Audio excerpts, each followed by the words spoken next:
Resistance के जो सबसे कॉमन सवाल होते हैं वो फिजिकल साइज एंड शेप पे डिपेंड होने वाले सवाल है। तो हमारे पास पहली बात तो रेजिस्टेंस का जो फॉर्मूला होता है वो होता है resistivity rho into length divided by area of cross section. तो इसको समझ लेते हैं। हमारे पास यहाँ पर एक क्यूबॉइड इस तरीके से बना दिया है। इसमें हर दिशा में, मान लो इस दिशा में रेजिस्टेंस कुछ और होगा, इस दिशा में रेजिस्टेंस कुछ और होगा, इस दिशा में रेजिस्टेंस कुछ और होगा। सभी रेजिस्टेंसेस को लिख लेते हैं। सबसे पहले इस दिशा में अगर हमें रेजिस्टेंस की बात करनी है तो वो क्या हो जाएगा, देखो रेजिस्टिविटी तो उतनी है, लेंथ कितनी हो जाएगी आपके पास, लेंथ यहाँ से यहाँ तक, तो वो हो जाएगी value b divided by area of cross section.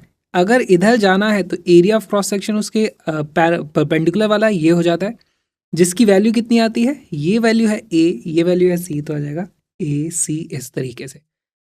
अगर मैं ऊपर से नीचे वाले डायरेक्शन में बात करूं तो रेजिस्टेंस की वैल्यू कितनी आ जाएगी, रेजिस्टिविटी मल्टीप्लाइड बाय इस दिशा में हमारे पास लेंथ कितनी है a के बराबर, तो यहाँ आ जाएगा a डिवाइडेड बाय हमारे पास एरिया ऑफ क्रॉस सेक्शन ये आ जाता है, जिसकी वैल्यू है बी सी। ठीक, ये हमारे पास एक और रेजिस्टेंस आ गया। और तीसरा जो हमारे पास इस तरीके से इस दिशा में रेजिस्टेंस की वैल्यू आने वाली है हो जाएगी rho L by A. Length कितनी है, अब इस दिशा में अगर आप देखोगे तो लेंथ हो जाएगी ये वाला जो डायमेंशन है, यानी कि C divided by and cross section area will be ये वाला, है ना।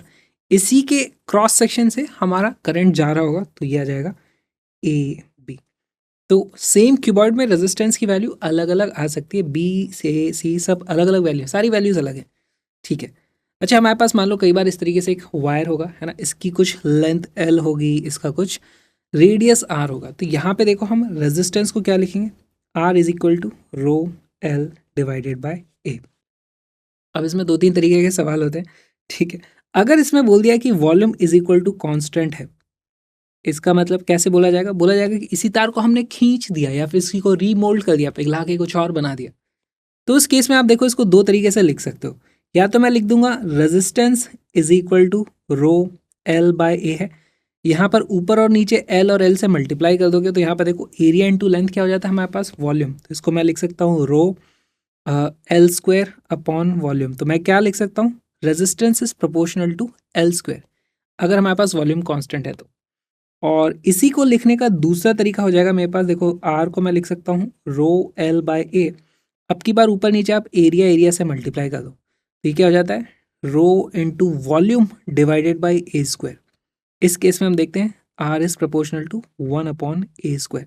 कई बार बोला जाएगा लेंथ डबल कर दी तो रेजिस्टेंस हमारे पास 4 टाइम हो जाएगा। सिर्फ यहाँ पर मत देखना प्रोपोर्शनैलिटी, चेक करना अगर हमारे पास वॉल्यूम कांस्टेंट है तो ये वाला फॉर्मूला लगाना है। अगर बोल दिया area of cross section double कर दिया है तो रेजिस्टेंस 1/4 टाइम्स होएगा। सिर्फ ये वाला फॉर्मूला मत लगाना चाहिए, कैपिटल ए यूज करते हैं, राइट। तो इस पे बेस क्वेश्चन देखते हैं।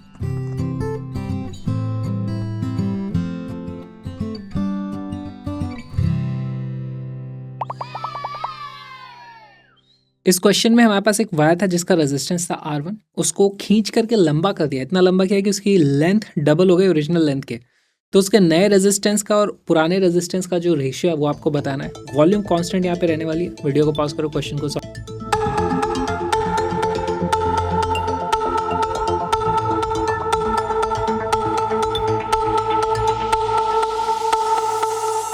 इसका करेक्ट आंसर है सी। हमारे पास वॉल्यूम की वैल्यू अगर कांस्टेंट रहे तो ऐसे में हमारा resistance is proportional to L square होता है। आर डैश की वैल्यू हो जाएगी 4 टाइम्स आर। यहाँ से हमारे पास आर डैश अपॉन आर की वैल्यू आ जाती है 4/1, यानी कि option number C is our correct answer.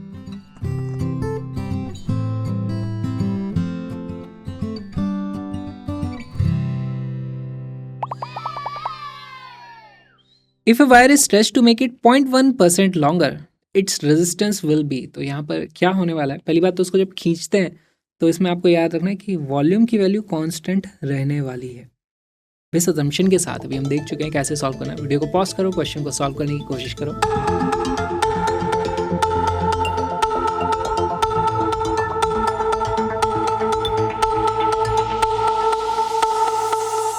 इसका करेक्ट आंसर है ए। देखो यहाँ पर हम रेजिस्टेंस को लिख देंगे रो एल बाय ए और इसको आप ऊपर नीचे एल एल से मल्टीप्लाई कर दो, तो क्या बन जाता है हमारे पास rho upon V into L square. अब यहाँ पर हम ये तो कांस्टेंट वैल्यू आ गई कुछ, इसमें हम वेरिएशन चेक कर सकते हैं, क्या आ जाएगा, delta R divided by R will be equal to 2 times delta L divided by L, क्योंकि यहाँ पर इसका स्क्वायर लगा हुआ है। तो ये अप्रॉक्सीमेशन वाले हमारे जो फॉर्मूले हैं हम देख चुके हैं। इसकी वैल्यू दे रखी है 0.1%, तो हमारे पास डेल्टा आर बाई आर की वैल्यू आ जाती है 0.2%। अब ये हमारा आंसर हो गया। अगर यहाँ पर एरिया की आप बात करते तो एरिया नीचे में आता है ना, तो यहाँ पर -0.2% की वैल्यू हमें देखने को मिलती। ऑलराइट, तो उस केस में हम बोलते हैं डिक्रीज हो जाता है 0.2% से। अच्छा, ये जो वैल्यूज़ हैं ये सब अप्रॉक्सीमेशन वाले हमारे पास फॉर्मूले होते हैं ना, छोटी छोटे वेरिएशन किया, भाई थोड़ा सा वेरिएशन किया तो इसमें थोड़ा सा वेरिएशन कितना हुआ। कई बार बड़ा वेरिएशन करते हैं तो भी कुछ क्वेश्चन आते हैं, तो वो वाले क्वेश्चन भी देखते हैं।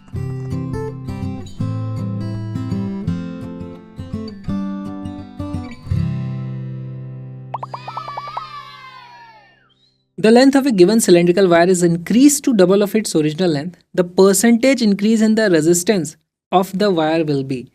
तो हमारे पास परसेंटेज चेंज इन लेंथ कितना है, 100%। अभी हमने क्या देखा था, delta R divided by R is equal to 2 times delta L divided by L. इसके हिसाब से आप देखोगे तो ये जो चेंज है ये तो 100% है, तो इसका आंसर कितना आ जाता है, 200%।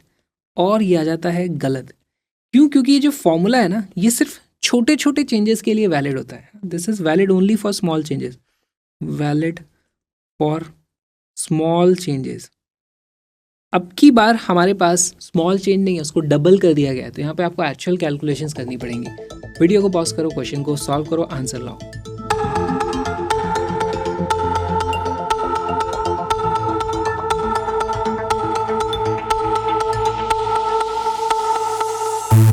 का करेक्ट आंसर है 300%। हमारे पास रेजिस्टेंस था, लेंथ डबल कर दी तो रेजिस्टेंस कितना हो जाएगा, 4R।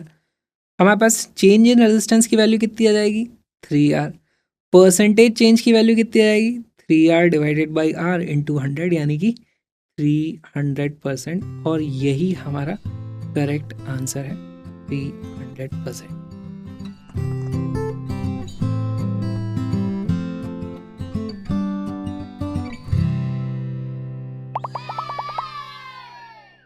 ये बहुत ही अच्छा सवाल है। A 1 meter long wire is broken into 2 unequal parts x and y. The x part is wire is the stretched into another wire w. The length of w is twice the length of x and the resistance of w is twice that of y. Find the ratio of length x and y. तो ये बहुत ही अच्छा सवाल है। हमारे पास मान लो इस तरीके से एक वायर है और इसकी लेंथ है 1 मीटर, इसका रेजिस्टेंस हमें मान लो r दिया हुआ है। इसको हमने ब्रेक कर दिया कि हमने यहाँ से इसको ब्रेक कर दिया। ये वाली लेंथ हो जाती है हमारे पास x, ये वाली लेंथ हो जाती है हमारे पास y। क्या आप मुझे बता सकते हो इनकी रेजिस्टेंस इसका और इसका कितना होने वाला है? देखो यहाँ पर हमारे पास एक Rx होगा, Rx की वैल्यू हो जाएगी, क्योंकि रेजिस्टेंस हमारे पास लेंथ के प्रोपोर्शनल होता है ना, R is proportional to L, और इन दोनों का क्रॉस सेक्शनल एरिया बराबर है। इसको मैं लिख सकता हूँ Rx is equal to R into X divided by 1, और Ry की जो वैल्यू आ जाएगी वो आ जाएगी Ry is equal to R into Y divided by 1। इस तरीके से आप वैल्यूज़ लिख सकते हो। फिर एक को खींच के डबल कर दिया। अच्छा, फिर अब क्वेश्चन को आप सॉल्व करने की कोशिश करो।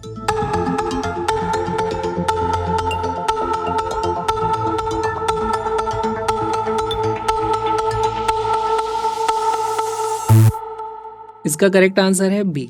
कैसे? देखो यहाँ पर Rx को खींच के डबल कर दिया तो हमें मिलता है Rw, जिसकी वैल्यू, अब देखो इसको डबल किया है तो वैल्यू इसकी 4 टाइम्स हो जाने वाली है, तो इसकी वैल्यू हो जाएगी 4 टाइम्स Rx।